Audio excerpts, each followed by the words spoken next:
संक्षिप्त पद्म पुराण पाताल खंड। भगवान श्री कृष्ण के द्वारा ब्रज तथा द्वारका में निवास करने वालों की मुक्ति, वैष्णवों की द्वादश शुद्धि, 5 प्रकार की पूजा, शालिग्राम के स्वरूप और महिमा का वर्णन, तिलक की विधि, अपराध और उनसे छूटने के उपाय, हव्यांश और तुलसी की महिमा। महादेव जी कहते हैं, देवी, एक समय की बात है, भगवान श्री कृष्ण द्वारका से मथुरा में आए और वहां से यमुना पार करके नंद के ब्रज में गए। वहां उन्होंने अपने पिता नंद जी तथा यशोदा मैया को प्रणाम करके उन्हें भली भांति सांत्वना दी। फिर पिता माता ने भी उन्हें छाती से लगाया।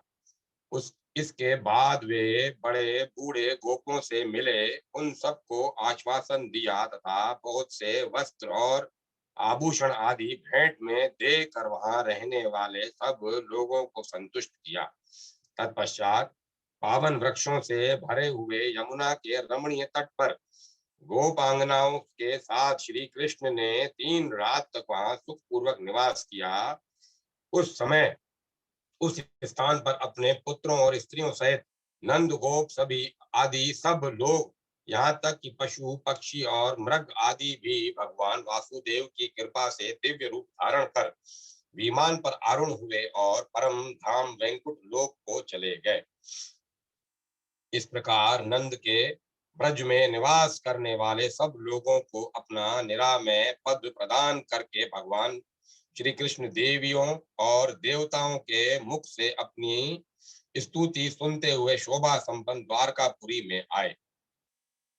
वहां वासुदेव, उग्रसेन, संकर्षण, प्रद्युम्न, अनिरुद्ध और अक्रूर आदि यादव प्रतिदिन उनकी पूजा करते थे तथा वे विश्वरूपधारी भगवान दिव्य रत्नों द्वारा बने लतागृहों में पारिजात पुष्प बिछाए हुए मृदुल पलंगों पर शयन करके अपनी 16,008 रानियों के साथ विहार किया करते थे। इस प्रकार संपूर्ण देवताओं का हित और समस्त भूभार का नाश करने के लिए भगवान यदुवंश में अवतीर्ण हुए थे। उन्होंने सभी राक्षसों का संहार करके पृथ्वी के महान भार को दूर किया तथा नंद के ब्रज और द्वारकापुरी में निवास करने वाले समस्त चराचर प्राणियों को भवबंधन से मुक्त करके उन्हें योगियों के ध्येय भूत परम सनातन धाम में स्थापित कर दिया। तदंतर वे स्वयं भी अपने परम धाम को पधारे। पार्वती जी ने कहा, भगवान, वैष्णवों का जो यथार्थ धर्म है, जिसका अनुष्ठान करके सब मनुष्य भव सागर से पार हो जाते हैं, उसका मुझसे वर्णन कीजिए। महादेव जी ने कहा, देवी, प्रथम वैष्णवों की द्वादश द्वादश 2 पैर, 2 हाथ, 2 कान, 2 नेत्र, 2 नासिका, 1 मस्तक और 1 अंतःकरण, इन 12 अंगों की शुद्धि ही द्वादश शुद्धि है। देवी, प्रथम वैष्णवों की द्वादश प्रकार की शुद्धि बताई जाती है। भगवान के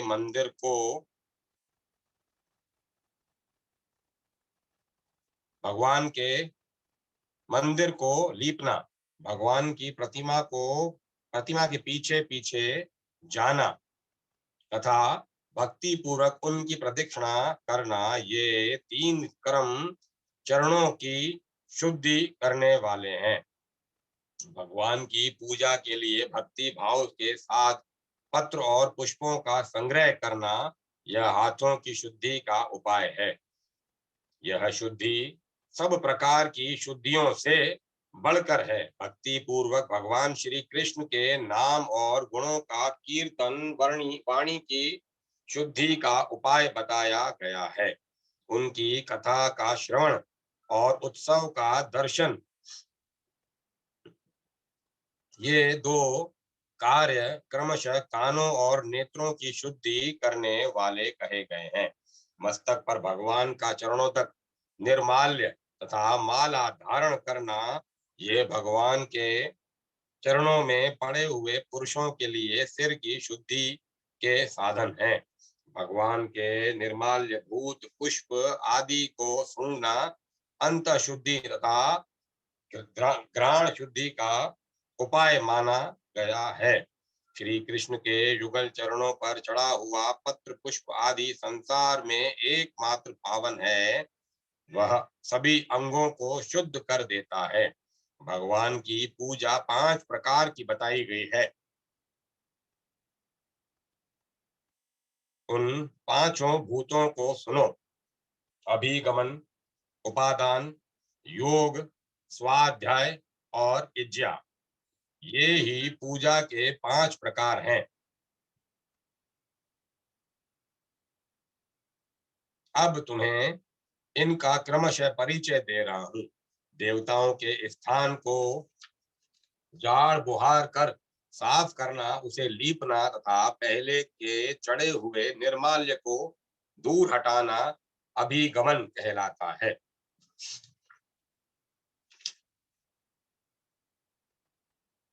पूजा के लिए चंदन और पुष्प आदि के संग्रह का नाम उपादान है।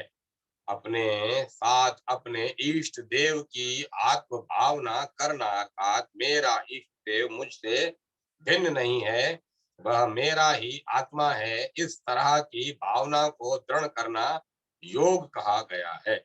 इष्ट देव के मंत्र का अर्थानुसंधान पूर्वक जप करना स्वाध्याय है। सूक्त और स्तोत्र आदि का पाठ, भगवान का कीर्तन तथा भगवत तत्व आदि का प्रतिपादन करने वाले शास्त्रों का अभ्यास भी स्वाध्याय कहलाता है। अपने आराध्य देव की यथार्थ विधि से पूजा करने का नाम इज्जा है। सुवर्ते, यह 5 प्रकार की पूजा मैंने तुम्हें बताई है। यह क्रमशः सृष्टि, सामीप्य, सालोक्य, सायुज्य और सारूप्य नामक मुक्ति प्रदान करने वाली है। अब प्रसंगवश शालग्राम शिला की पूजा के संबंध में कुछ निवेदन करूंगा। 4 भुजाधारी भगवान विष्णु के दाहिने एवं उधर्व भुजा के क्रम से अस्त्र विशेष ग्रहण करने पर केशव आदि नाम होते हैं, अर्थात दाहिने और का ऊपर का हाथ, दाहिने और का नीचे का हाथ, बाईं ओर का ऊपर का हाथ और बाईं ओर का नीचे का हाथ, इस क्रम से चारों हाथों में शंख चक्र आदि आयुधों को क्रम या व्यतिक्रम पूर्वक धारण करने पर भगवान की भिन्न भिन्न संज्ञाएं होती हैं। उन्हीं संज्ञाओं का निर्देश करते हुए यहाँ भगवान का पूजन बतलाया जाता है। उपयुक्त क्रम से चारों हाथों में शंख चक्र गदा और पद्म धारण करने वाले विष्णु का नाम केशव है। पद्म, गदा, चक्र और शंख के क्रम से शस्त्र धारण करने पर उन्हें नारायण कहते हैं। क्रमशः चक्र, शंख, पद्म और गदा ग्रहण करने से वे माधव कहलाते हैं। गदा, पद्म, शंख और चक्र इस क्रम से आयुध धारण करने वाले भगवान का नाम गोविंद है। पद्म, शंख, चक्र और गदाधारी विष्णु रूप भगवान को प्रणाम है। शंख, पद्म, गदा और चक्र धारण करने वाले मधुसूदन विग्रह को नमस्कार है। गदा, चक्र, शंख और पद्म से युक्त त्रिविक्रम को तथा चक्र, गदा, पद्म और शंखधारी वामन मूर्ति को प्रणाम है। चक्र, पद्म, शंख और गदा धारण करने वाले श्रीधर रूप को नमस्कार है। चक्र, गदा, शंख तथा पद्मधारी ऋषिकेश, आपको प्रणाम है। पद्म, शंख, गदा और चक्र ग्रहण करने वाले पद्मनाभ विग्रह को नमस्कार है। शंख, गदा, चक्र और पद्मधारी दामोदर, आपको मेरा प्रणाम है। शंख, कमल, चक्र तथा गदा धारण करने वाले संकर्षण को नमस्कार है। चक्र, शंख, गदा और पद्म से युक्त भगवान वासुदेव, आपको प्रणाम है। शंख चक्र गदा और कमल आदि के द्वारा प्रद्युम्न मूर्ति धारण करने वाले भगवान को नमस्कार है। गदा शंख कमल तथा चक्रधारी अनिरुद्ध को प्रणाम है। पद्म शंख गदा और चक्र से चिन्हित परशोत्तम रूप को नमस्कार है। गदा शंख चक्र और पद्म ग्रहण करने वाले अधोष अधोषज को प्रणाम है। पद्म गदा शंख और चक्र धारण करने वाले नरसिंह भगवान को नमस्कार है। पद्म चक्र शंख और गदा लेने वाले अच्युत स्वरूप को प्रणाम है। गदा पद्म चक्र और शंखधारी श्री कृष्ण विग्रह को नमस्कार है। जिस शालिग्राम शिला के द्वारा स्थान पर परस्पर सटे हुए दो चक्र हों, जो शुक्ल वर्ण की रेखा से अंकित और शोभा संपन्न दिखाई देती हो, उसे भगवान श्री गदाधर का स्वरूप समझना चाहिए।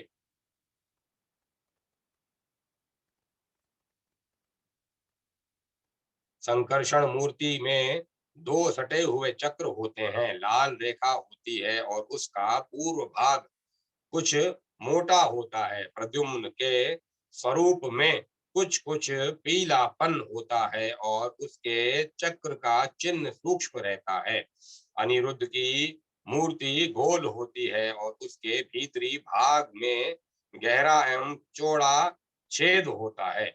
इसके सिवाय वह द्वार भाग में नील वर्ण और तीन रेखाओं से युक्त भी होती है। भगवान नारायण श्याम वर्ण के होते हैं। उनके मध्य भाग में गदा के आकार की रेखा होती है और उनका नाभि कमल बहुत ऊंचा होता है।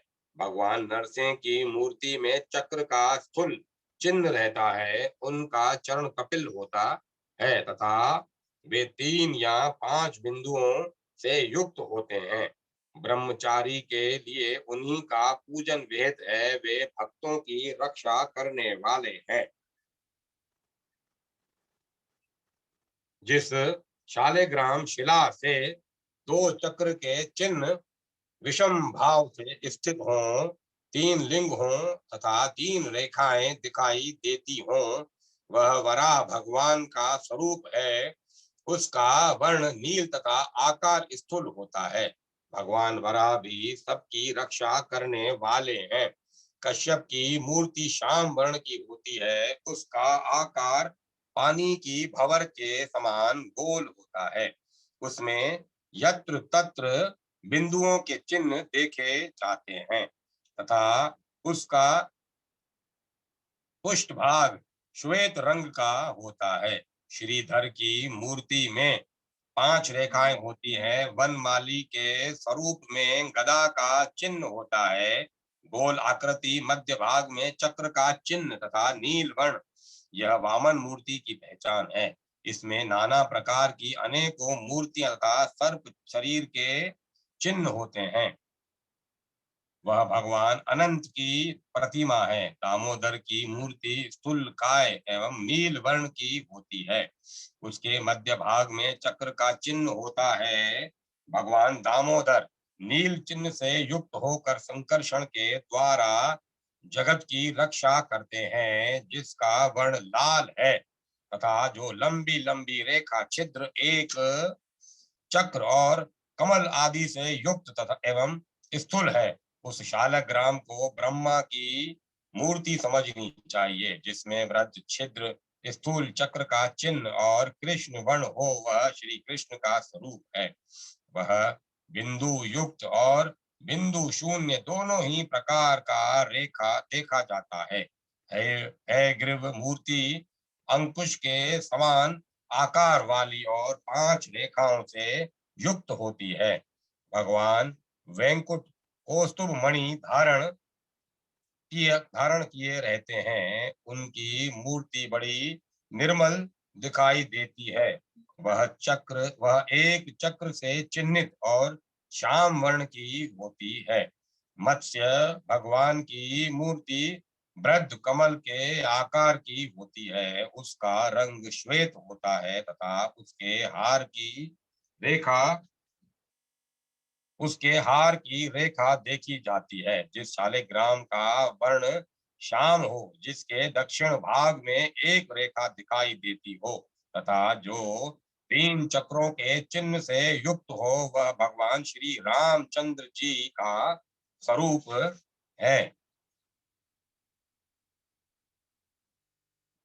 जिस शालिग्राम का वर्ण श्याम हो, जिसके दक्षिण भाग में एक रेखा दिखाई देती हो तथा जो 3 चक्रों के चिन्ह से युक्त हो, वह भगवान श्री रामचंद्र का स्वरूप है। वे भगवान सबकी रक्षा करने वाले हैं। द्वारकापुरी में स्थित शालिग्राम स्वरूप भगवान गदाधर को नमस्कार है। उनका दर्शन बड़ा ही उत्तम है। वे भगवान गदाधर एक चक्र से चिन्हित देखे जाते हैं। लक्ष्मी नारायण 2 चक्र से, त्रिविक्रम 3, चतुर्व्यूह 4 से, वासुदेव 5 से, प्रद्युम्न 6 से, संकर्षण 7 से, परशोत्तम 8 से, नवव्यूह 9 से, दशावतार 10 से, अनिरुद्ध 11 से और द्वादशात्मा 12 चक्रों से युक्त होकर जगत की रक्षा करते हैं। इससे अधिक चक्र चिन्ह धारण करने वाले भगवान का नाम अनंत है। दंड, कमंडलू और अक्षय माला धारण करने वाले चतुर्मुख ब्रह्मा तथा 5 मुख और 10 भुजाओं से सुशोभित वृषध्वज महादेव जी अपने आयुधों सहित शालग्राम शिला में स्थित रहते हैं। गौरी, चंडी, सरस्वती और महालक्ष्मी आदि माताएं हाथ में कमल धारण करने वाले सूर्यदेव, हाथी के समान कंधे वाले गजानंद गणेश, 6 मुख वाले स्वामी कार्तिकेय तथा और भी बहुत से देवगण शालग्राम प्रतिमा में मौजूद रहते हैं।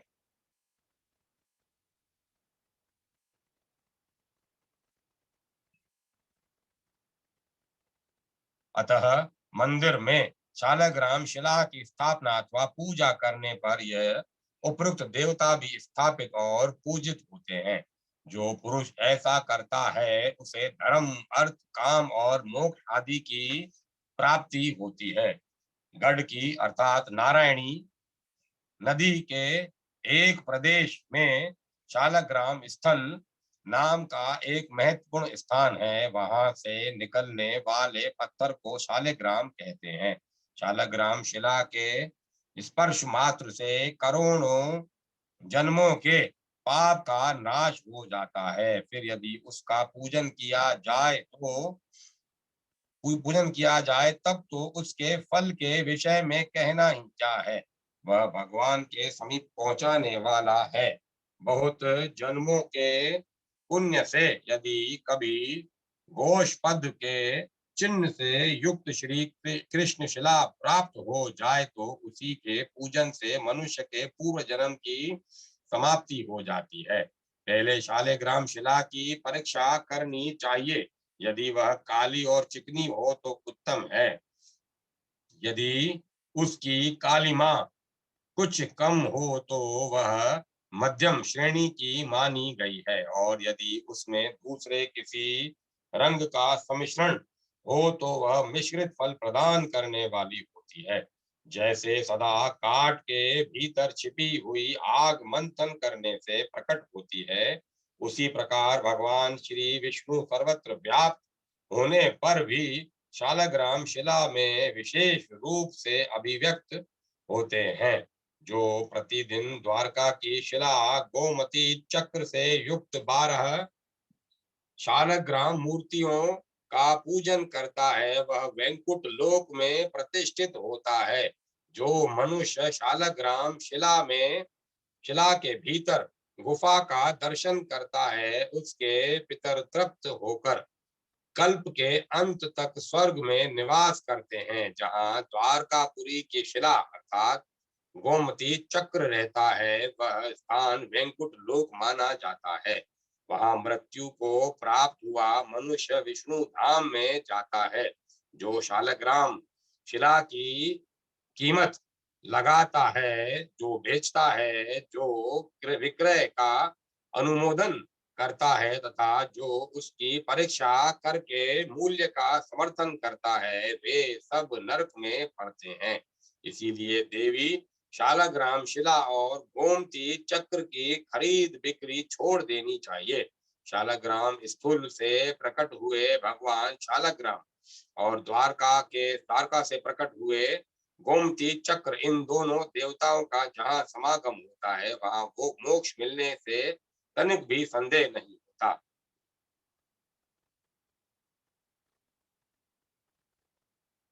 द्वारका से प्रकट हुए गोमती चक्र से युक्त अनेकों चक्रों से चिन्हित तथा चकासन शिला के समान आकार वाले भगवान शालग्राम साक्षात चित्त स्वरूप निरंजन परमात्मा ही है। ओंकार रूप तथा नित्यानंद रूप नित्यानंद स्वरूप शालग्राम को नमस्कार है। महाभाग शालग्राम, मैं आपका अनुग्रह चाहता हूँ प्रभु, मैं ऋण से त्रस्त हूँ, मुझ भक्त पर अनुग्रह कीजिए। अब मैं प्रसन्नता पूर्वक तिलक की विधि का वर्णन करता हूँ। ललाट में केशव, कंठ में श्री परशोत्तम, नाभि में नारायण देव, हृदय में वेंकुट, बाई पसली में दामोदर, दाहिनी पसली में त्रिविक्रम, मस्तक पर ऋषिकेश, पीठ में पद्मनाभ, कानों में गंगा यमुना तथा दोनों भुजाओं में श्री कृष्ण और हरि का निवास समझना चाहिए। उपर्युक्त स्थानों में तिलक करने से ये 12 देवता संतुष्ट होते हैं। तिलक करते समय इन 12 नामों का उच्चारण करना चाहिए। जो ऐसा करता है वह सब पापों से शुद्ध होकर विष्णु लोक को जाता है। भगवान के चरणों तक को पीना चाहिए और पुत्र, मित्र तथा स्त्री आदि समस्त परिवार के शरीर पर इसे छिड़कना चाहिए। श्री विष्णु का चरणों तक यदि पी लिया जाए तो वह करोड़ों जन्मों के पाप का नाश करने वाला होता है। भगवान के मंदिर में खड़ा हो या सवारी पर चढ़कर जाना, भगवत संबंधी उत्सवों का सेवन न करना, भगवान के सामने जाकर प्रणाम न करना, उच्चिष्ट या अपवित्र अवस्था में भगवान की वंदना करना, एक हाथ से प्रणाम करना, भगवान के सामने ही एक स्थान पर खड़े खड़े प्रदक्षिणा करना, भगवान के आगे पांव फैलाना, पलंग पर बैठना, सोना, खाना, झूठ बोलना, जोर जोर से चिल्लाना, परस्पर बात करना, रोना, झगड़ा करना, किसी को दंड देना, अपने बल के घमंड में आकर किसी पर अनुग्रह करना, स्त्रियों के प्रति कठोर बात करना, कंबल ओढ़ना, दूसरे की निंदा, पराई स्तुति, गाली बकना, अधो वायु का त्याग, अपशब्द करना, शक्ति रहते हुए गौण उपचारों से पूजा करना,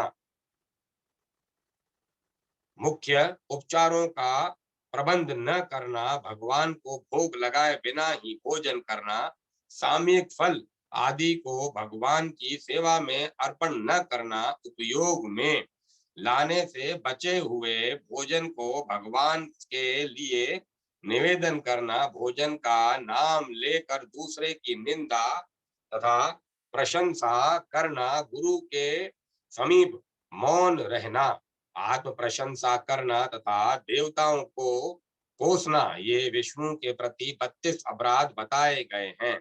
मधुसूदन, मुझसे प्रतिदिन हजारों अपराध होते रहते हैं, किंतु मैं आपका ही सेवक हूँ, ऐसा समझकर मुझे उनके लिए क्षमा करें।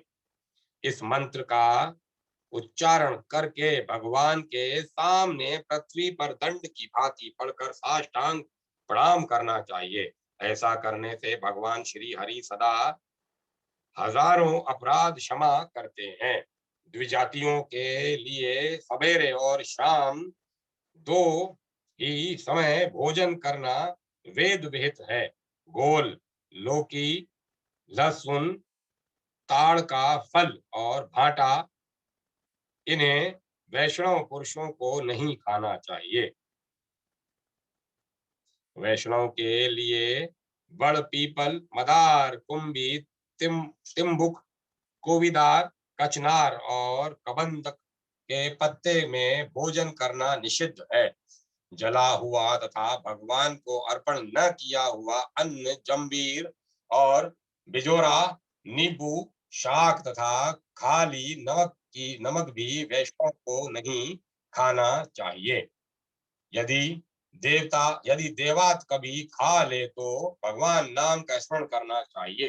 हेमंत ऋतु में उत्पन्न होने वाला सफेद धान जो सड़ा हुआ न हो, मूंग, तिल, यव, केराव, कंगनी, निवार, तिना, शाक, हिल मोचिका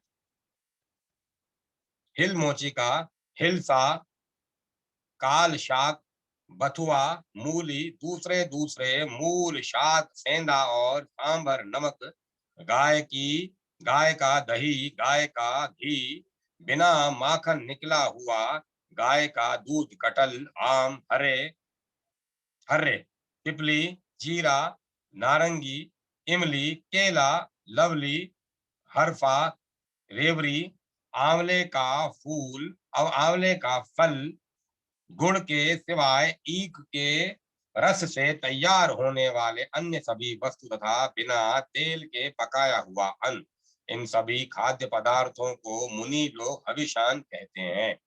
जो मनुष्य तुलसी के पत्र और पुष्प आदि से युक्त माला धारण करता है, उसको भी विष्णु ही समझना चाहिए। आंवले का वृक्ष लगाकर मनुष्य विष्णु के समान हो जाता है। आंवले से चारों ओर 350 हाथ की भूमि को कुरुक्षेत्र जानना चाहिए। तुलसी की लकड़ी के रुद्राक्ष के समान दाने बनाकर उससे के उनके द्वारा तैयार की हुई माला कंठ में धारण करके भगवान का पूजन आरंभ करना चाहिए। भगवान को चढ़ाई हुई तुलसी की माला मस्तक पर धारण करे तथा भगवान को अर्पण किए हुए चंदन के द्वारा अपने अंगों पर भगवान का नाम लिखे। यदि तुलसी के काष्ठ की बनी हुई मालाओं से अलंकृत होकर मनुष्य देवताओं और पितरों के पूजनादि कार्य करे तो वह कोटि गुना फल देने वाला होता है। जो मनुष्य तुलसी के काष्ठ की बनी हुई माला भगवान विष्णु को अर्पित करके पुनः प्रसाद रूप से उसको भक्ति पूर्वक धारण करता है, उसके पातक नष्ट हो जाते हैं। पाद आदि उपचारों से तुलसी जी की पूजा करके इस मंत्र का उच्चारण करे, जो दर्शन करने से सारे पाप समुदाय का नाश कर देती है, स्पर्श करने पर शरीर को पवित्र बनाती है, प्रणाम करने पर रोगों का निवारण करती है, जल से सींच कर यमराज को भी भय पहुंचाती है, आरोपित करने पर भगवान श्री कृष्ण के समीप ले जाती है और भगवान के चरणों में चढ़ाने पर मोक्ष रूपी फल प्रदान करती है। उस तुलसी देवी को नमस्कार है। नाम कीर्तन की महिमा, भगवान के चरण चिन्हों का परिचय तथा प्रत्येक मास में भगवान की विशेष आराधना का वर्णन। पार्वती जी ने पूछा, कृपा निधे, विषय रूपी ग्रहों से भरे हुए भयंकर कलयुग के आने पर संसार के सभी मनुष्य पुत्र, स्त्री और धन आदि की चिंता से व्याकुल रहेंगे। ऐसी दशा में उनके उद्धार का क्या उपाय है, वह बताने की कृपा कीजिए। कृपा निधे, विषय रूपी ग्रहों से भरे हुए भयंकर कलयुग के आने पर संसार के सभी मनुष्य पुत्र, स्त्री और धन आदि की चिंता से व्याकुल रहेंगे। ऐसी दशा में उनके उद्धार का क्या उपाय है, वह बताने की कृपा कीजिए। महादेव जी ने कहा, देवी, कलयुग में केवल हरि नाम ही संसार समुद्र से पार लगाने वाला है। जो लोग प्रतिदिन हरे राम हरे कृष्ण आदि प्रभु के मंगलमय नामों का उच्चारण करते हैं, उन्हें कलयुग बाधा नहीं पहुंचाता। अतः बीच बीच में जो आवश्यक कर्म प्राप्त हो उन्हें करते करते भगवान के नामों का भी स्मरण करते रहना चाहिए। जो बारंबार कृष्ण कृष्ण कृष्ण कृष्ण की रट लगाता रहता है और तथा मेरे और तुम्हारे नाम का भी व्यतिक्रम पूर्वक अर्थात गौरी शंकर गौरी शंकर आदि कहकर जप किया करता है, वह भी जैसे आग रुई की ढेरी को जला डालती है, उसी प्रकार अपनी पाप राशि को भस्म करके उससे मुक्त हो जाता है। जय अथवा श्री शब्द पूर्वक जो तुम्हारा मेरा या श्री कृष्ण का मंगलमय नाम है, उसका जप करने से मनुष्य पाप मुक्त हो जाता है। दिन रात और संध्या सभी समय नाम स्मरण करना चाहिए। दिन रात हरि नाम का जप करने वाला पुरुष श्री कृष्ण का प्रत्यक्ष दर्शन पाता है। अपवित्र हो या पवित्र, सब समय निरंतर भगवान नाम का स्मरण करने से वह क्षण भर में भव बंधन से छुटकारा पा जाता है। भगवान का नाम नाना प्रकार के अपराधों से युक्त मनुष्य का पाप भी हर लेता है। कलयुग में यज्ञ व्रत तप और दान कोई भी कर्म सब अंगों से पूर्ण नहीं उतरता, केवल गंगा का स्नान और हरि नाम का कीर्तन, ये ही दो साधन विघ्न बाधाओं से रहित है। कल्याणी हत्या जनित हजारों भयंकर पाप तथा दूसरे दूसरे पातक भी भगवान के गोविंद नाम का उच्चारण करने से नष्ट हो जाते हैं। मनुष्य अपवित्र हो या पवित्र अथवा किसी भी दशा में क्यों न स्थित हो, जो पुंडरीकाक्ष कमल नयन भगवान विष्णु का स्मरण करता है, वह बाहर और भीतर सब ओर से पवित्र हो जाता है। केवल भगवान नामों के स्मरण से तथा भगवान के चरणों का चिंतन करने से शुद्धि होती है। सोने चांदी भिगोए हुए आटे अथवा पुष्प माला के द्वारा भगवान के चरणों की आकृति बनाकर उसे चक्र आदि चिन्हों से अंकित कर ले, उसके बाद पूजन आरंभ करे। पूजन के समय भगवान भगवान चरणों भगवान चरणों का इस प्रकार ध्यान करे, भगवान अपने दाहिने पैर के अंगूठे की जड़ में प्रणत जनों से प्रणत जनों के संसार बंधन का उच्छेद करने के लिए चक्र का चिन्ह धारण करते हैं। अंगुली में मध्य भाग में मध्यमा उंगली के मध्य भाग में अच्युत ने अत्यंत सुंदर कमल का चिन्ह धारण कर रखा है। उसका उद्देश्य है ध्यान करने वाले भक्तों के चित्त रूपी भ्रमर को लुभाना। कमल के नीचे वे ध्वज का चिन्ह धारण करते हैं, जो मानो समस्त अनर्थों को परास्त करके फहराने वाली विजय ध्वजा है। कनिष्ठी का उंगली की जड़ में वज्र का चिन्ह है, जो भक्तों की पाप राशि को विदीर्ण करने वाला है। पैर के पार्श्व भाग में पैर के पार्श्व भाग में बीच की और अंकुश का चिन्ह है, जो भक्तों के चित्त रूपी हाथी का दमन करने वाला है।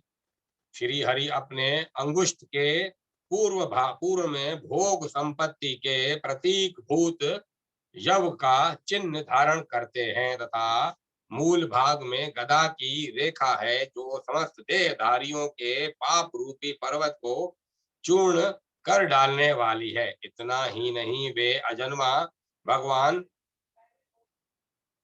संपूर्ण विद्याओं को प्रकाशित करने के लिए भी पद्म आदि चिन्ह को धारण करते हैं। दाहिने पैर में जो जो चिन्ह है, उन्हीं उन्हीं चिन्हों का करुणा निधान प्रभु अपने बाएं पैर में भी धारण करते हैं। इसीलिए गोविंद के महात्म्य का जो आनंदमय रस के कारण अत्यंत मनोरम जान पड़ता है, सदा श्रवण और कीर्तन करना चाहिए। ऐसा करने वाले मनुष्य की मुक्ति होने में तनिक भी संदेह नहीं है। जब मैं प्रत्येक मास का वह कृत्य बतला रहा हूँ जो भगवान विष्णु को प्रसन्न करने वाला है, ज्येष्ठ के महीने में पूर्णिमा तिथि को स्नान आदि से पवित्र होकर यत्न पूर्वक श्री हरि का स्नानो उत्सव मनाना चाहिए। इससे दिन, पक्ष, मास, ऋतु और वर्ष भर के पाप नष्ट हो जाते हैं। कोटि कोटि सहस्त्र जो पातक और उपातक होते हैं, उन सब का नाश हो जाता है। स्नान के समय कलश के जल कलश में जल लेकर भगवान के मस्तक पर धीरे धीरे गिराना चाहिए और पुरुष सूक्त के मंत्रों तथा पावमानी ऋचाओं से क्रमशः पाठ करते रहना चाहिए। नारियल युक्त जल, ताल फल से युक्त जल, रत्न मिश्रित जल, चंदन मिश्रित जल तथा पुष्प युक्त जल, इन पांचों उपचारों से स्नान कराकर अपना वैभव विस्तार के अनुसार भगवान की आराधना करें। तत्पश्चात धन घंटाए नमः इस मंत्र को पढ़कर घंटा बजाएं और इस प्रकार प्रार्थना करें। अपनी ऊंची आवाज से पतितों की पातक राशि का निवारण करने वाली घंटे घोर संसार सागर में पड़े हुए मुझ पापी की रक्षा करो। जो क्षत्रिय विद्वान ब्राह्मण पवित्र भाव से इस प्रकार भगवान की आराधना करता है, वह सब पापों से मुक्त होकर विष्णु लोक में जाता है। आषाढ़ शुक्ल द्वितीया को भगवान की सवारी निकालकर रथ यात्रा संबंधी उत्सव करना चाहिए तथा आषाढ़ शुक्ल एकादशी को भगवान के शयन का उत्सव मनाना चाहिए।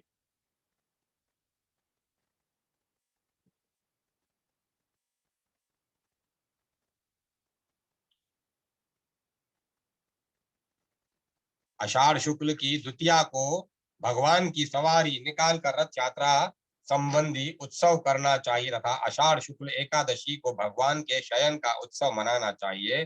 फिर श्रावण के महीने में श्रावणी की विधि का पालन करना उचित है। भद्रापद कृष्ण अष्टमी को भगवान श्री कृष्ण के जन्म का दिन है, उस दिन व्रत रखना चाहिए। तत्पश्चात अश्वनी के महीने में सोए हुए भगवान के करवट बदलने का उत्सव मनाना उचित है। उसके बाद समय अनुसार श्री हरि के शयन से उठने का उत्सव करें, अन्यथा वह मनुष्य विष्णु का द्रोह करने वाला माना जाता है। अश्वनी के शुक्ल पक्ष में भगवती महामाया का भी पूजन करना कर्तव्य है। उस समय विष्णु रूपा भगवती की सोने या चांदी की प्रतिमा बना लेनी चाहिए। हिंसा और द्वेष का परित्याग करना चाहिए, क्योंकि श्री विष्णु की पूजा करने वाला पुरुष धर्मात्मा होता है और हिंसा, द्वेष आदि महान अधर्म है। कार्तिक पुण्य मास है, उसमें इच्छा अनुसार पुण्य करके करे। भगवान दामोदर के लिए प्रतिदिन किसी ऊंचे स्थान पर दीप दान करना उचित है। दीपक 4 उंगल का चौड़ा हो और उससे उसमें 7 बातियां जलाई जाएं। फिर पक्ष के अंत में अमावस्या को सुंदर दीपावली का उत्सव मनाया जाए। मार्गशीर्ष के शुक्ल पक्ष में षष्ठी तिथि को सफेद वस्त्रों के द्वारा भगवान जगदीश की और विशेषतः ब्रह्मा जी की पूजा करें। पोष मास में भगवान का पुष्प मिश्रित जल से अभिषेक तथा तरल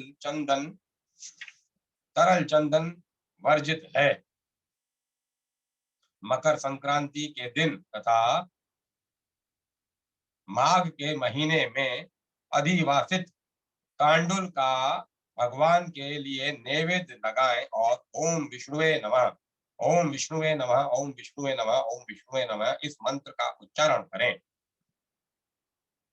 फिर ब्राह्मणों को देवादिदेव भगवान के सामने बिठाकर भक्ति पूर्वक भोजन करावें तथा उन भगवत भक्त द्विजों की भगवत बुद्धि भगवत बुद्धि से पूजा करें। एक भगवत भक्त पुष्प के पुष्प के भोजन करा देने पर करोड़ों मनुष्यों के भोजन कराने का फल होता है। एक भगवत भक्त पुरुष को भोजन करा देने पर करोड़ों मनुष्यों के भोजन कराने का फल होता है। यदि पूजा में किसी अंग की कमी रह गई हो तो वह ब्राह्मण भोजन कराने से अवश्य पूर्ण हो जाती है। माघ के शुक्ल पक्ष में वसंत पंचमी को भगवान केशव को नहलाकर आम के पल्लव तथा भांति भांति के सुगंधित चूर्ण आदि के द्वारा विधि पूर्वक उनकी पूजा करें। तत्पश्चात जय कृष्ण जय कृष्ण जय कृष्ण कहकर भगवान का स्मरण करते हुए उन्हें एक मनोहर उपवन में प्रदक्षिणा प्रदक्षिण भाव से ले जाएं और वहां दोलोत्सव मनावे। उक्त उपवन को प्रज्वलित दीपकों के द्वारा प्रकाशित किया जाए। उसमें ऐसे ऐसे वृक्ष हो जो सभी ऋतुओं के फलों से भरे रहें। फल फूलों से सुशोभित नाना प्रकार के वृक्ष, पुष्प निर्मित चंदोवे, जल से भरे हुए घट, आम की छोटी बड़ी शाखाएं तथा छत्र और चवर आदि वस्तुएं उस वन की शोभा बढ़ा रही हो।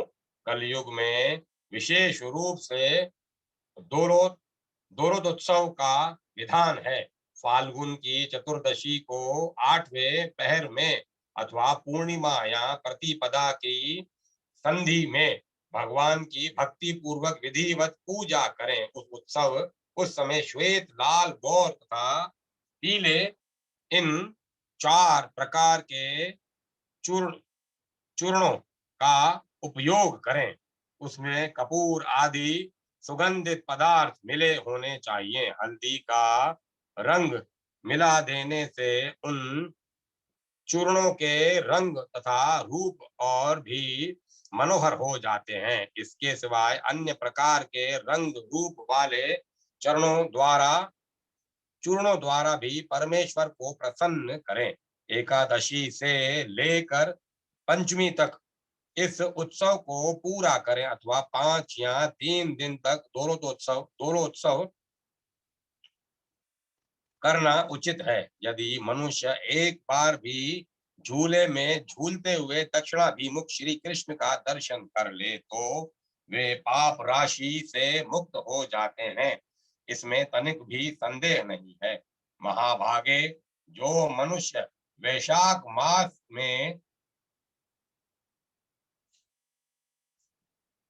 मास में जल से भरे हुए सोने, चांदी, तांबे अथवा मिट्टी के पात्र से श्री शालग्राम को या भगवान की प्रतिमा को पधरा कर जल में ही उसका पूजन करता है, उसके पुण्य की गणना नहीं हो सकती। दमन दोना नामक पुष्प का आरोपण करके उसे श्री विष्णु को अर्पित करना चाहिए। वैशाख, श्रावण अथवा भाद्रपद मास में दमनार्पण करना उचित है। पूर्वी हवा चलने पर ही दमनार्पण आदि कर्म होते हैं। उस समय विधि पूर्वक भगवान का पूजन करना चाहिए, अन्यथा सब कुछ निष्फल हो जाता है। वैशाख की तृतीया को विशेषतः जल में अथवा मंडप या बहुत बड़े वन में यह कार्य संपन्न करना चाहिए। वैशाख मास में प्रतिदिन भगवान के अंग का सुगंधित चंदन आदि लगाकर परिपुष्ट करें। प्रयत्न पूर्वक ऐसा कार्य करें जो भगवान के कृष्ण शरीर के लिए पुष्टिकारक जान पड़े। चंदन, अगरू, ह्रीवेर, काला गुरु, कुमकुम, रोचना, जटामासी और मूरा ये विष्णु के उपयोग में आने वाले 8 गंध माने गए हैं।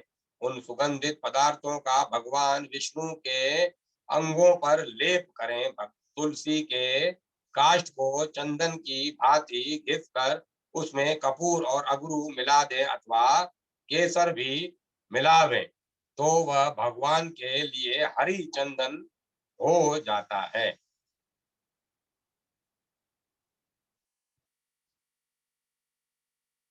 जो मनुष्य यात्रा के समय भक्ति पूर्वक श्री कृष्ण का दर्शन करते हैं उनकी पुनरावृत्ति नहीं होती। जो लोग सुगंधित मिश्रित जल से भगवान को नहलाते हैं उनके लिए भी यही फल है। अथवा वैशाख मास में भगवान को फूलों के भीतर रखना चाहिए। वृंदावन में जाकर तरह तरह के फल जुटावे और भगवान को भोग लगाकर किसी सुयोग्य भगवत भक्त को सब खिला दे। नारियल का फल अर्पण करे अथवा उसे फोड़कर उसकी गरी निकाल कर दे। बेर का फल निवेदन करे। कटहल का कोया निकाल कर भोग लगाए लगावे तथा दही युक्त अन्न के घी से तर करके भगवान के आगे रखे। कहाँ तक कहा जाए जो जो वस्तु अपने को विशेष प्रिय हो वह सब भगवान को अर्पण करें। नैवेद्य और वस्त्र आदि भगवान को अर्पण करें पुनः उसे स्वयं उपयोग में न लावें। विष्णु के उद्देश्य से दी हुई वस्तु विशेषतः उनके भक्तों को ही देनी चाहिए। महेश्वरी, इस प्रकार संक्षेप में ही मैंने तुम्हारे सामने कुछ बातें बताई हैं। जिन शास्त्रों में श्री कृष्ण के रूप और गुणों का वर्णन है उन्हें समझने की शक्ति हो जाए तो और कोई शास्त्र पढ़ने की कुछ भी आवश्यकता नहीं है। भगवान के प्रेम भाव रस भक्ति विलास नाम तथा हारों में यदि मन लग गया तो कामिनियों से क्या लेना है। अतः वज्र अतः ब्रज बालकों के स्वामी श्री कृष्ण को उनके क्रीड़ा निकेतन वृंदावन को ब्रज भूमि को तथा यमुना जल को मन लगाकर भजो। यदि इस शरीर में त्रिभुवन के स्वामी भगवान गोविंद के चरणाविंदों की धूली लिपटी हो तो उसमें अगुरु और चंदन आदि लगाना व्यर्थ है। मंत्र चिंतामणि का उपदेश तथा उसके ध्यान आदि का वर्णन। सुत जी कहते हैं, महर्षियों, एक समय की बात है, देवादिदेव जगत गुरु भगवान सदाशिव यमुना जी के तट पर बैठे हुए थे। उस समय नारद जी ने उनके चरणों में प्रणाम करके कहा, देव देव महादेव, आप सर्वज्ञ जगदीश्वर भगवत धर्म का तत्व जानने वाले तथा श्री कृष्ण मंत्र का ज्ञान रखने वालों में सर्वश्रेष्ठ हैं। देवेश्वर, यदि मैं सुनने का अधिकारी हूँ तो कृपा करके मुझे वह मंत्र बताइए जो एक बार के उच्चारण मात्र से मनुष्य को उत्तम फल प्रदान करता है। शिव जी बोले, महाभाग, तुमने यह बहुत उत्तम प्रश्न किया है। क्यों न हो, तुम संपूर्ण जगत के हितैषी जो ठहरे।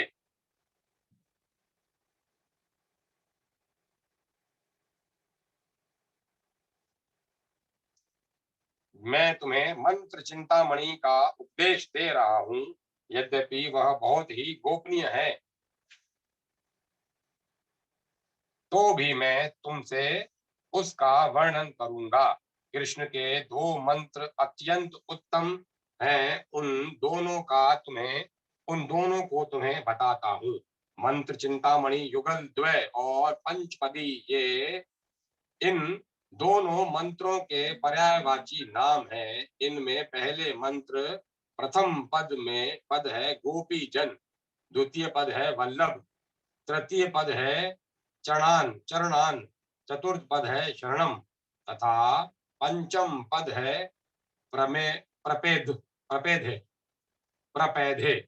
इस प्रकार यह गोपी जन वल्लभ चरणानन शरणम प्रपदे मंत्र 5 पदों का है। इसका नाम मंत्र चिंतामणि है। इस महामंत्र में 16 अक्षर हैं। दूसरे मंत्र का स्वरूप इस प्रकार है, नमो गोपीजन। इतना कहकर पुनः वल्लभा भयम का उच्चारण करना चाहिए। तात्पर्य यह है कि नमो गोपीजन वल्लभा भयम, ये रूप में एक के रूप में यह 2 पदों का मंत्र है, जो 10 अक्षरों का बताया गया है। जो मनुष्य श्रद्धा या अश्रद्धा से एक बार भी इस पंचपदी का जप कर लेता है, उसे निश्चय ही श्री कृष्ण के प्यारे भक्तों का सानिध्य प्राप्त होता है। इसमें तनिक भी संदेह नहीं है। इस मंत्र को सिद्ध करने के लिए न तो पुरुष शरण की अपेक्षा पड़ती है और न न्यास विधान का कर्म ही अपेक्षित है। देश काल का भी कोई नियम नहीं है।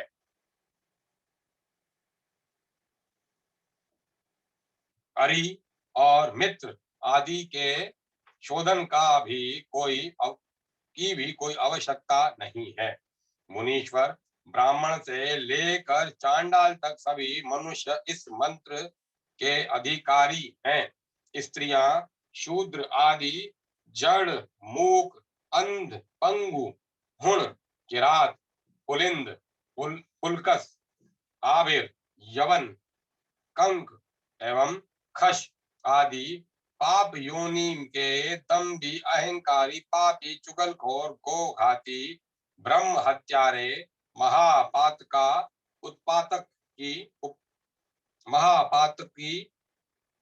उपपातक की, ज्ञान वैरागहीन, श्रवण आदि साधनों से रहित तथा अन्य जितने भी निकृष्ट श्रेणी के लोग हैं,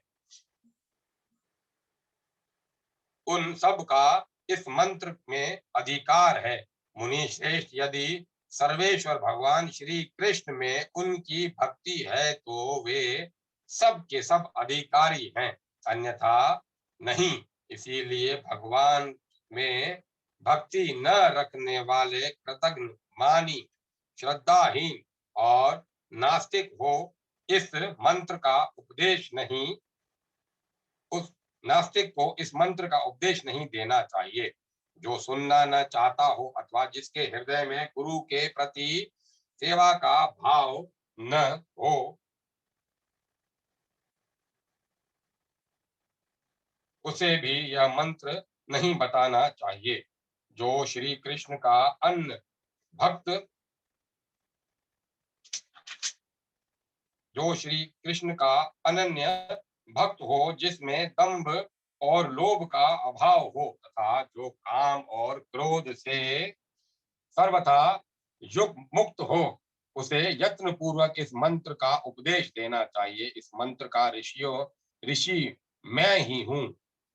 बल्लभी वल्लभ श्री कृष्ण इसके देवता हैं तथा प्रिया सहित भगवान गोविंद के दास्य भाव की प्राप्ति के लिए इसका विनियोग किया जाता है। यह मंत्र एक बार के ही उच्चारण से कृत्यता प्रदान करने वाला है। द्विज श्रेष्ठ, अब मैं इस मंत्र का ध्यान बतलाता हूँ। वृंदावन के भीतर कल्प वृक्ष के मूल भाग में रत्न में सिंहासन के ऊपर भगवान श्री कृष्ण अपनी प्रिया श्री राधिका जी के साथ विराजमान है। श्री राधिका जी उनके वाम भाग में बैठी हुई है। भगवान का श्री विग्रह उनके वाम भगवान का श्री विग्रह मेघ के समान श्याम है। उसके ऊपर पीतांबर शोभा पा रहा है। उसके उनके दो भुजाएं हैं। गले में वनमाला पड़ी हुई है। मस्तक पर मोर पंख का मुकुट शोभा दे रहा है। मुखमंडल करोड़ों चंद्रमालाओं की भांति कांतिमान है। वे अपने चंचल नेत्रों को इधर उधर घुमा रहे हैं। उनके कानों में कनेर पुष्प के आभूषण सुशोभित हैं।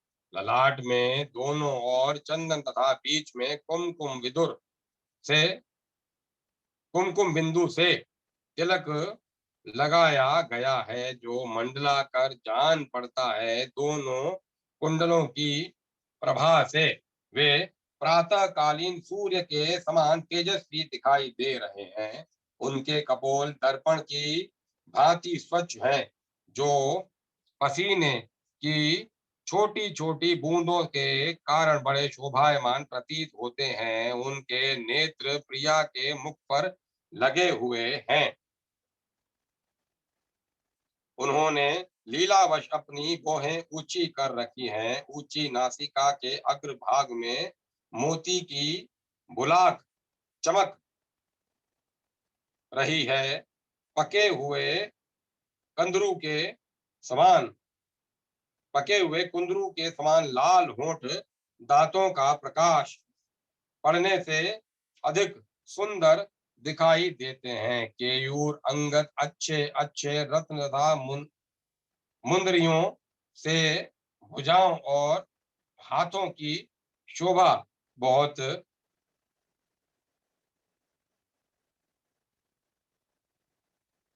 बहुत बढ़ गई है। वे बाहें हाथ में मुरली तथा दाहिने में कमल लिए वे बाएं हाथ में मुरली तथा दाहिने हाथ में कमल लिए हुए हैं। करधनी की प्रभा से शरीर का मध्य भाग जगमगा रहा है। नुपुरों की नुपुरों से चरण सुशोभित हो रहे हैं। भगवान क्रीड़ा रस के आवेश में चंचल प्रतीत होते हैं। उनके नेत्र भी चम चपल हो रहे हैं। वे अपनी प्रिया को बारंबार हंसाते हुए स्वयं भी उनके साथ हंस रहे हैं। इस प्रकार श्री राधा के साथ श्री कृष्ण का चिंतन करना चाहिए। तदंतर श्री राधा की सखियों का ध्यान करें। उनकी अवस्था और गुण श्री राधा जी के ही समान हैं। वे चवर और पंखी ले आदि लेकर अपनी स्वामिनी की सेवा में लगी हुई हैं। नारद जी श्री कृष्ण प्रिया राधा अपनी चैतन्य आदि अंतरंग विभूतियों से इस प्रपंच का गोपनीय संरक्षण करती हैं। इसीलिए उन्हें गोपी कहते हैं। वे श्री कृष्ण की आराधना में तन्मय होने के कारण राधिका कहलाती हैं। श्री कृष्णमयी होने से ही वे परा देवता हैं। पूर्णतः लक्ष्मी स्वरूपा है। श्री कृष्ण के अहद अहद अहराद का मूर्तिमान स्वरूप होने के कारण मनीषी जन उन्हें हराधनी शक्ति कहते हैं। श्री राधा साक्षात महालक्ष्मी है और भगवान श्री कृष्ण साक्षात नारायण है। मुनि श्रेष्ठ, इनमें थोड़ा सा भी भेद नहीं है। श्री राधा दुर्गा है तो श्री कृष्ण रुद्र हैं। वे सावित्री हैं तो वे साक्षात ब्रह्मा हैं। अधिक क्या कहा जाए। उन दोनों के बिना किसी भी वस्तु की सत्ता नहीं है। जड़ चैतन्य में सारा संसार श्री राधा कृष्ण का ही स्वरूप है। इस प्रकार सबको उन्हीं दोनों की विभूति समझो। मैं नाम ले लेकर गिनाने लगूं तो 100 करोड़ वर्षों में इस विभूति का वर्णन नहीं कर सकूं।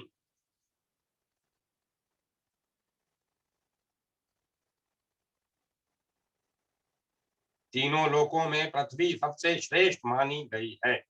इसमें भी जम्बू द्वीप सब द्वीपों से श्रेष्ठ है। जम्बू द्वीप में भी भारतवर्ष और भारतवर्ष में भी मथुरापुरी श्रेष्ठ है। मथुरा में भी वृंदावन, वृंदावन में भी गोपियों का समुदाय, उस समुदाय में भी श्री राधा की सखियों का वर्ग तथा उसमें भी स्वयं श्री राधिका सर्वश्रेष्ठ है। श्री कृष्ण के अत्यधिक निकट होने के कारण श्री राधा का महत्व सबकी अपेक्षा अधिक है। पृथ्वी आदि की उत्तरोत्तर श्रेष्ठता का इसके सिवाय दूसरा कोई कारण नहीं है। वहीं ये श्री राधिका है जो गोपी कही गई है, उनकी सखियां ही गोपी जन कहलाती हैं। इन सखियों के समुदाय के दो ही प्रियतम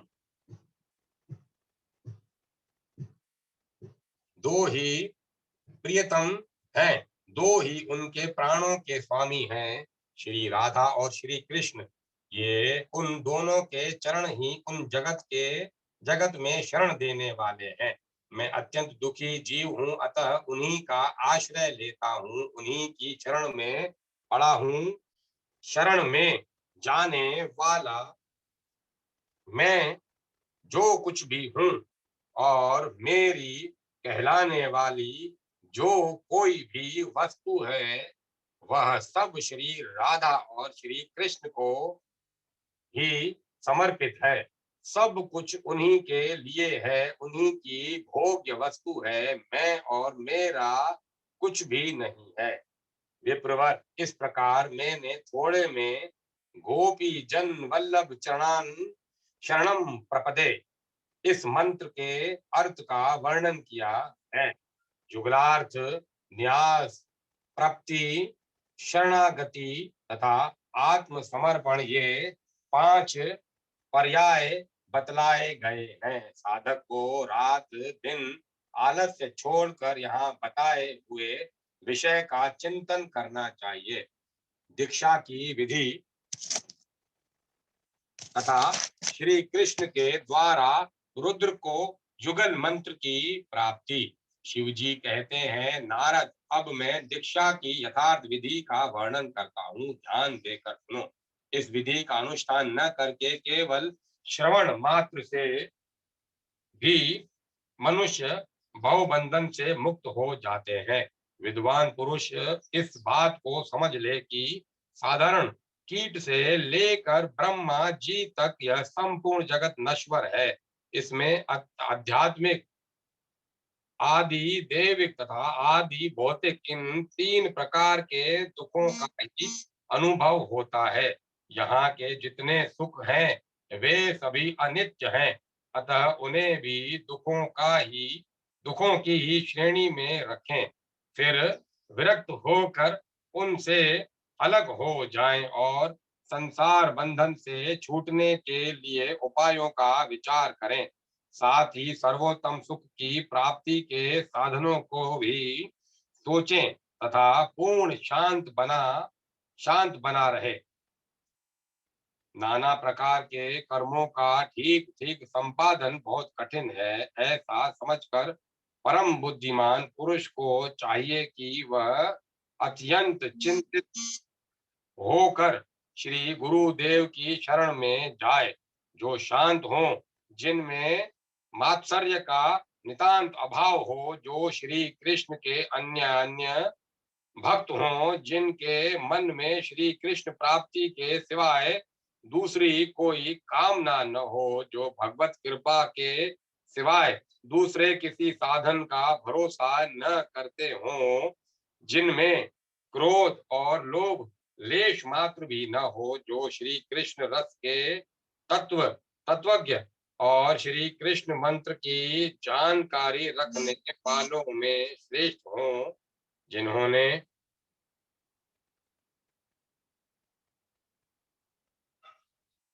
जिन्होंने श्री कृष्ण मंत्र का ही आश्रय लिया हो, जो सदा मंत्र के प्रति श्रद्धा भक्ति रखते हों, सर्वदा पवित्र रहते हों, प्रतिदिन सधर्म का उपदेश देते हों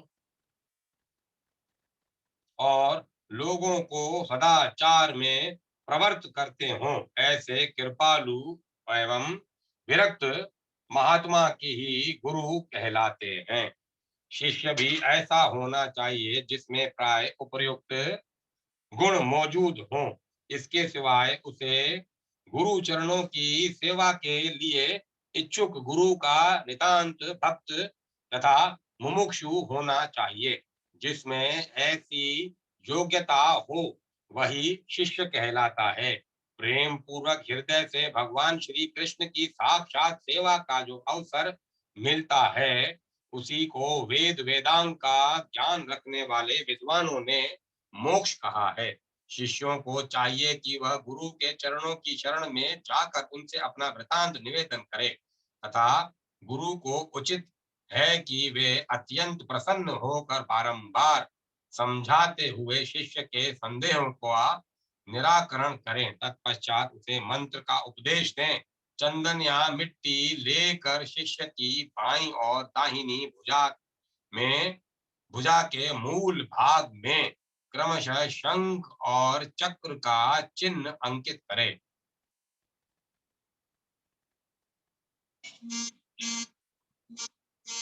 फिर ललाट आदि में विधि पूर्वक उधर पुंड लगाए। तदंतर पहले बताए हुए दोनों मंत्रों का शिष्य के दाहिने कान में उपदेश करे तथा क्रमशः उन मंत्रों का अर्थ भी उसे अच्छी तरह समझा दे।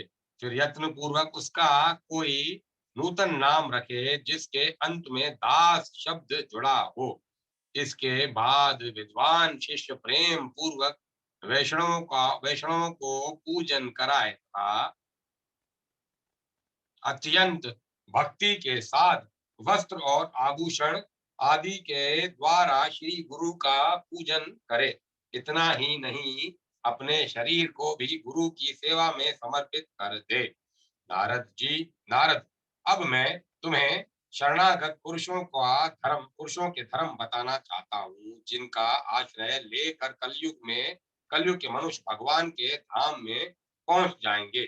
ऊपर बताए अनुसार गुरु से मंत्र का उपदेश पाकर गुरु भक्त शिष्य प्रतिदिन गुरु की सेवा में संलग्न हो अपने ऊपर उनकी पूर्ण कृपा समझे।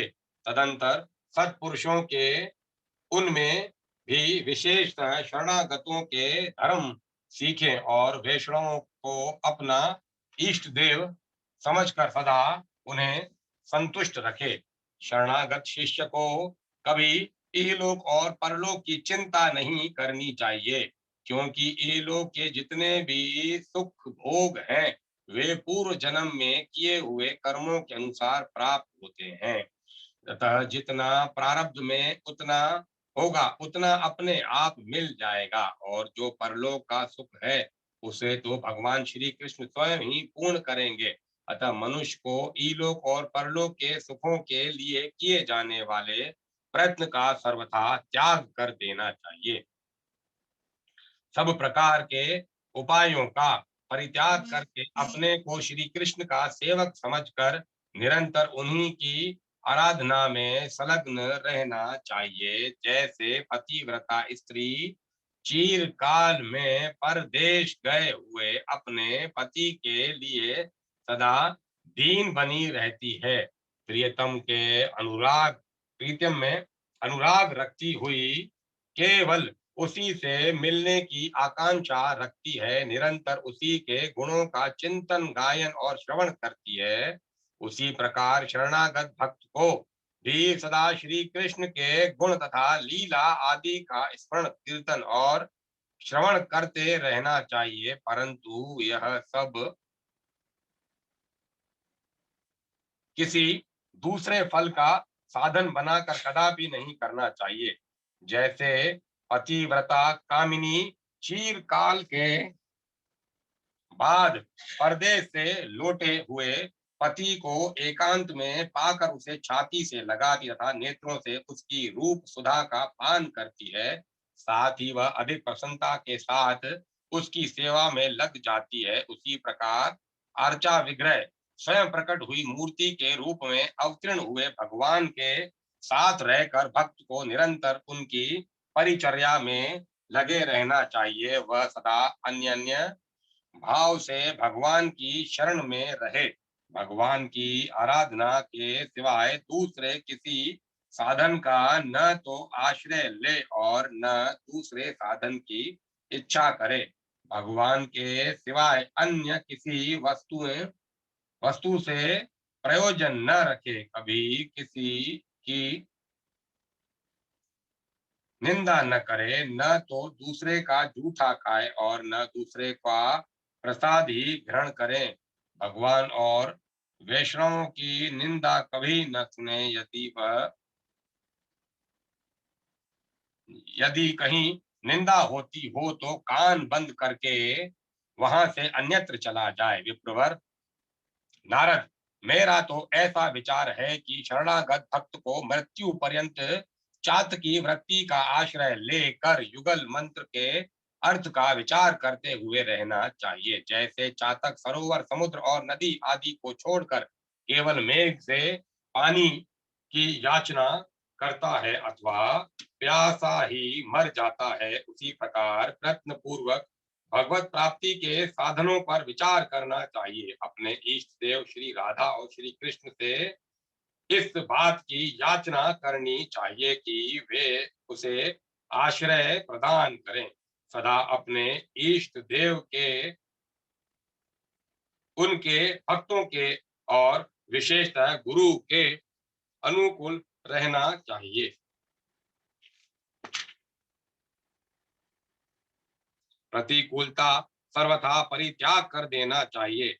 मैं एक बार शरण में जाकर अनुभव पूर्वक कहता हूँ, श्री राधा और श्री कृष्ण दोनों के गुण परम कल्याण में है। मेरी बात पर विचार करके शरणागत पुरुष उन पर विश्वास करे कि ये दोनों इष्ट देव निश्चय ही मेरा उद्धार करेंगे। फिर विनीत भाव से प्रार्थना करते हुए कहे, नाथ, आप ही दोनों पुत्र, मित्र और ग्रह आदि की ममता से पूर्ण इस संसार सागर से मेरी रक्षा करने वाले हैं। आप ही शरणागतों का भय दूर करते हैं। मैं जैसा भी हूँ, इस लोक और परलोक में मेरा जो कुछ भी है वह सब आज मैंने आप दोनों के चरणों में समर्पित कर दिया। मैं अपराधों का घर हूँ। मैंने सब साधन छोड़ रखे हैं। अब मुझे कोई सहारा देने वाला नहीं है। इसीलिए नाथ, अब आप ही दोनों मेरे आश्रय हैं। राधिका कांत, मैं मन, वाणी और कर्म से आपका हूँ। कृष्ण प्रिया राधे, मैं आपका ही हूँ। आप ही दोनों मेरी गति हैं। मैं आपकी शरण में पड़ा हूँ। आप दोनों करुणा के भंडार, दया के सागर हैं। मुझ पर कृपा करें। मैं दुष्ट हूँ, अपराधी हूँ, तो भी कृपा करके मुझे अपना दास्य भाव प्रदान करें। मुनि श्रेष्ठ, जो भक्त शीघ्र ही दास्य भाव से प्राप्ति चाहता हो, उसे भगवान के चरण कमलों का चिंतन करते हुए प्रतिदिन उपयुक्त प्रार्थना करनी चाहिए। यहाँ तक मैंने शरणागतों के ब्रह्म राह धर्मों का संक्षेप से वर्णन किया है। अब उनके अत्यंत उत्कृष्ट आंतरिक धर्म का परिचय दिया जाता है। अंतरंग भक्त को यत्न पूर्वक कृष्ण प्रिया श्री राधा के सखी भाव राधा के सखी भाव का आश्रय लेकर निरंतर उन दोनों की सेवा करनी चाहिए तथा आलस्य को अपने पास भटकने नहीं देना चाहिए। मंत्र और उसके अंगों का पहले वर्णन किया जा चुका है। उसके अधिकारियों के धर्म तथा उनके मिलने वाले फल का भी प्रतिपादन किया गया है। नारद, तुम भी इस साधन का अनुष्ठान करो। तुम्हें श्री राधा और श्री कृष्ण के दास्य भाव की प्राप्ति अवश्य होगी, इसमें कोई संदेह नहीं है। जो एक बार भी शरण में जा, मैं आपका हूँ, मैं आपका हूँ, मैं आपका हूँ, ऐसा कहकर याचना करता है, उसे भगवान अवश्य ही अपना दासत्व प्रदान करते हैं। मेरे मन में इसके लिए अन्यथा विचार करने की गुंजाइश नहीं है मुनिवर। यह मैंने तुमसे शरणागत भक्त के आंतरिक धर्म का वर्णन किया है।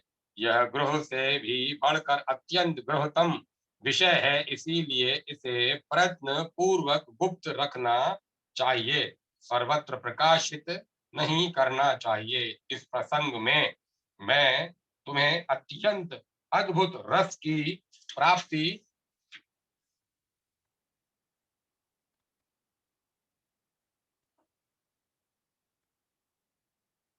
इस प्रसंग में मैं तुम्हें अत्यंत अद्भुत रस रहस्य की बात बतलाता हूँ, जैसे मैंने साक्षात भगवान श्री कृष्ण के मुख से सुना था, जिसे मैंने साक्षात भगवान श्री कृष्ण के मुख से सुना था। पूर्व काल की बात है।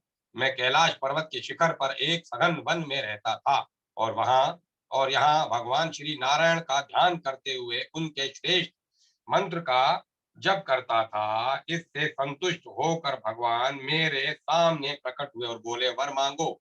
उनके यूं कहने पर मैंने आंखें खोलकर देखा, भगवान अपनी प्रिया श्री लक्ष्मी जी के साथ गरुड़ पर विराजमान थे। मैंने बारंबार प्रणाम करके लक्ष्मीपति से कहा, कृपा सिंधु, आपका जो रूप परम आनंददायक संपूर्ण आनंदों का आश्रय, नित्य मूर्ति मनोहर मूर्तिधारी, सबसे श्रेष्ठ, निर्गुण, निष्क्रिय और शांत है, जिसे विद्वान पुरुष ब्रह्मा कहते हैं, उसको मैं अपने नेत्रों से देखना चाहता हूँ।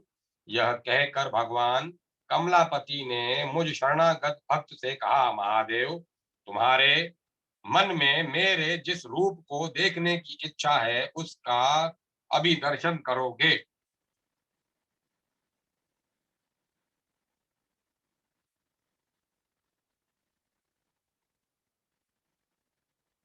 यमुना के पश्चिम तट पर मेरा लीला धाम वृंदावन है, वहीं चले जाओ।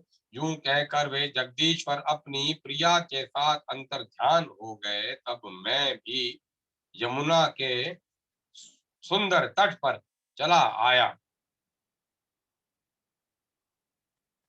वहां मुझे संपूर्ण देवेश्वरों के भी ईश्वर श्री कृष्ण का दर्शन हुआ, जो किशोरावस्था से युक्त कमनीय गोप वेश धारण किए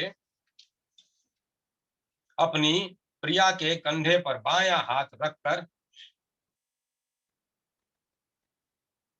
खड़े थे। उनकी यह झांकी बड़ी मनोहर जान पड़ती थी। चारों ओर गोपियों का समुदाय था, और बीच में भगवान खड़े होकर श्री अक्का जी को हंसते हंसाते हुए स्वयं भी हंस रहे थे। उनका श्री विग्रह सजल मेघ के समान श्याम वर्ण तथा कल्याण में गुणों का धाम था। श्री कृष्ण मुझे देखकर हंसे। उनकी वाणी में अमृत भरा था। वे मुझसे बोले, रुद्र, तुम्हारा मनोरथ जानकर आज मैंने तुम्हें दर्शन दिया। इस समय मेरे जिस लौकिक रूप को तुम देख रहे हो, यह निर्मल प्रेम का पुंज है। इसके रूप में सत्य, चित्त और आनंद ही मूर्तिमान हुए हैं। उपनिषदों के समूह मेरे इसी स्वरूप को निराकार, निर्गुण, व्यापक, निष्क्रिय और परात्पर बतलाते हैं। मेरे दिव्य गुणों का अंत नहीं है, तथा इन गुणों का कोई सिद्ध नहीं कर सकता, इन गुणों को कोई सिद्ध नहीं कर सकता। इसीलिए वेदांत शास्त्र मुझ ईश्वर को निर्गुण बतलाता है। महेश्वर, मेरा यह रूप चर्म चक्षुओं से नहीं देखा जा सकता, अतः संपूर्ण वेद मुझे अरूप निराकार कहते हैं।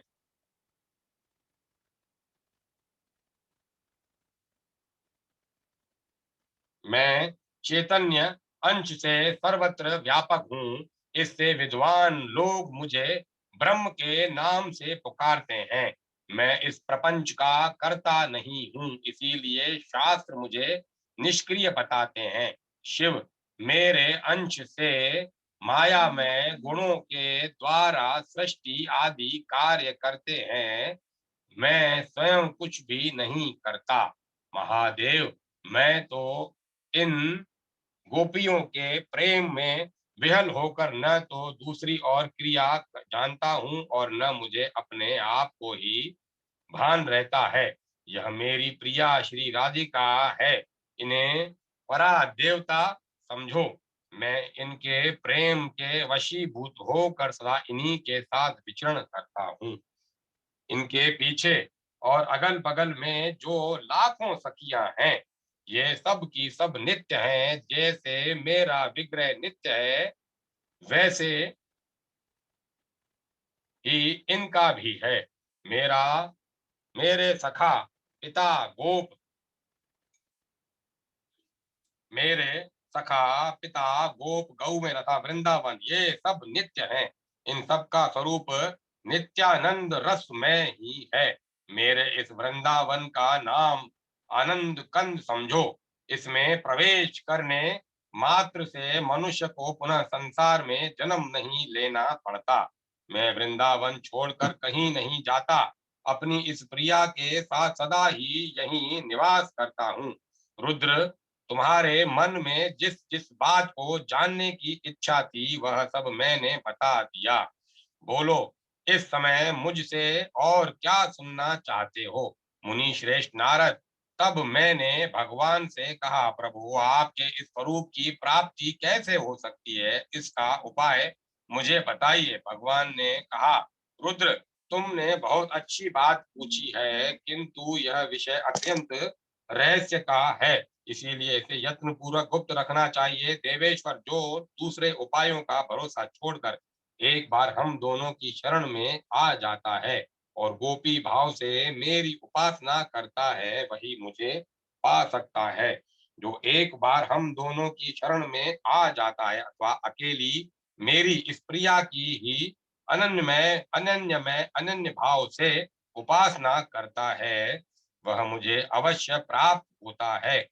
जो एक बार भी शरण में आकर मैं आपका हूँ ऐसा कह देता है, वह साधन के बिना भी मुझे प्राप्त कर लेता है, इसमें संशय नहीं है। इसीलिए सर्वथा यत्न प्रयत्न करके मेरी प्रिया की शरण ग्रहण करनी चाहिए। रुद्र, मेरी प्रिया का आश्रय लेकर तुम भी मुझे अपने वश में कर सकते हो। यह बड़े रहस्य की बात है, जिसे मैंने तुम्हें बता दिया है। तुम्हें यत्न पूर्वक इसे छिपाए रखना चाहिए। अब तुम भी मेरे प्रियतमा श्री राधा की शरण लो और मेरे युगल मंत्र का जप करते हुए सदा मेरे इस धाम में निवास करो। यह कहकर दया निधान श्री कृष्ण मेरे दाहिने कान में पूर्वोक्त युगल मंत्र का उपदेश देकर मेरे देखते देखते वहां अपने गणों सहित अंतर्ध्यान हो गए। तब से मैं भी निरंतर यहीं रहता हूँ। नारद, इस प्रकार मैंने तुम्हारे पूछे हुए विषय का सांगोपांग वर्णन कर दिया। सुत जी कहते हैं, शौनक जी, पूर्व काल में भगवान शंकर ने साक्षात श्री कृष्ण के मुख से इस रहस्य का ज्ञान प्राप्त किया। उन्होंने नारद जी से कहा और नारद जी ने मुझे इसका उपदेश दिया था। वही आज मैंने यहाँ आपको सुनाया है। आपको भी उचित है कि इस परम अद्भुत रहस्य को सदा गोपनीय रखें।